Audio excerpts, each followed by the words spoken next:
It was the most depressing joy. I don't know how else to describe it. I was so happy to meet her. I had waited so long to meet her.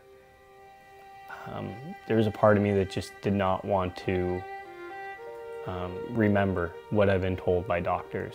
On April 29th, 2011, we had our daughter, Charlie Claire Holmes, and she was just over a pound and tiny and beautiful, but sadly the same day that we had her was the same day we had to say goodbye. At our 20-week gender scan, actually, we were going to find out if we were having a girl or a boy, and it was a really exciting day. And then the technician really didn't say much to us. She did look a little uncomfortable with how everything was going. She told us it was a girl. We left, we bought leopard print shoes.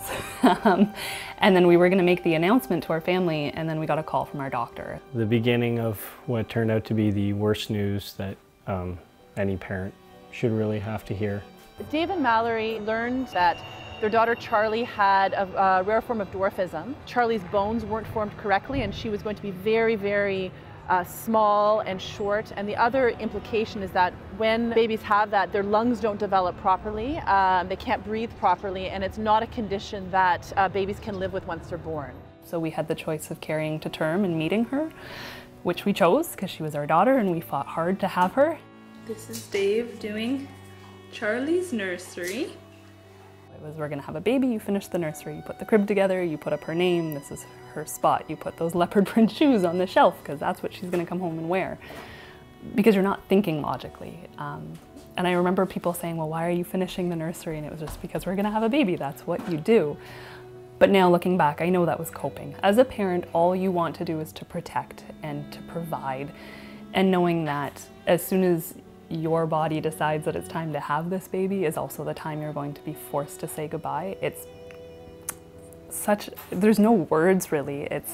I remember being in the hospital and about to have her and saying that that was going to be the end of her. So me doing what was natural is going to be the end of my child. And it was such an opposite emotion than what you should have going into labor. They told us that when she was born, she wouldn't live for more than 10 minutes. And in fact, she lived for just over 2 hours, so. She got to meet us, her grandparents, she was held, and she probably knew more love than I think a lot of people know, because we filled that 2 hours with so much love. I can't even remember blinking, holding her. I just wanted to stare at her the whole time. Kept a lot. Yeah. This was the first Charlie's Gifts when we sent out an email asking people to do something in her memory. 7 years later, and it's still not. It's never going to be easy, and it's never going to be a point in our lives where we're going to get over these feelings. But talking helps. Because when we did lose her, we did feel so alone. We hadn't talked to anyone or even heard of anyone else in our family or our friends that had lost a child. So with any pregnancy or infant loss comes this immeasurable sense of loneliness and darkness, really. I can still get hit by a big wave because I saw a little girl in leopard print shoes, and that's gonna set me back. I feel like in a crowd of 1,000 people, I will find those leopard print shoes. It feels like my heart just sunk down into my stomach, and I don't know how to move on from that feeling. And then I think about the positives that we've turned Charlie's legacy into. And I think that just helps me keep going.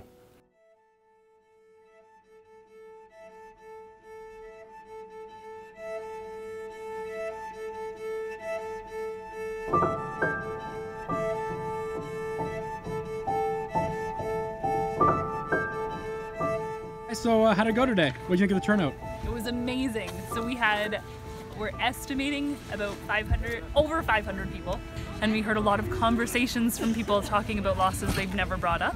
So this gave them that outlet, which was amazing because that's why we started this. The idea behind Charlie's Run was to raise money for the hospital, but yeah, even more so was to break the silence around pregnancy and infant loss, because you do feel so alone as a parent when you experience it. But the more you talk about it, the more you realize that there are so many more people that have experienced the same thing, that As it turns out, they felt they couldn't talk about it either. So last year we raised $40,000 for the Aurelia Soldiers Memorial Hospital Neonatal Intensive Care Unit. This year we're hoping to raise It would be nice to hit the same. the same. I went to the run last year and it was such a celebration of Charlie's life. It's really amazing what Dave and Mallory have been able to accomplish in Aurelia in terms of bringing this issue to the forefront, and I think there's so much more that we can do, not only locally, but provincially and nationally. The birth of a child should be a magical and wonderful moment, but too often,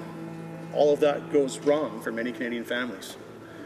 And Motion 110 will hopefully be the first step. And really what it seeks to do is have a committee of Parliament, the Human Resources Committee, study the issue of infant and pregnancy loss and come up with a way that we can ensure that these programs, particularly the employment insurance program, don't actually just add this extra grief and stress on families. We have a frame we put together with our first edition Charlie's Run. I think probably my favorite picture from there is our son Keenan. It's important that Keenan knows he had a sister and that she's a part of our lives, and that even though she's not here, we love her just as much as we love them. You know, we have a Charlie bear.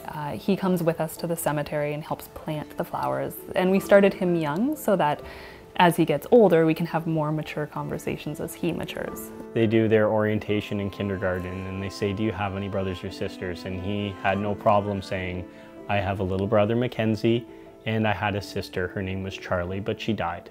Because the child lived. It's real, the child did exist. They had a name. Don't be afraid to say it. And just saying her name now, like saying Charlie, feels really good, and we hope that other people get the chance to talk about their losses and have that healing and that as good as we feel right now.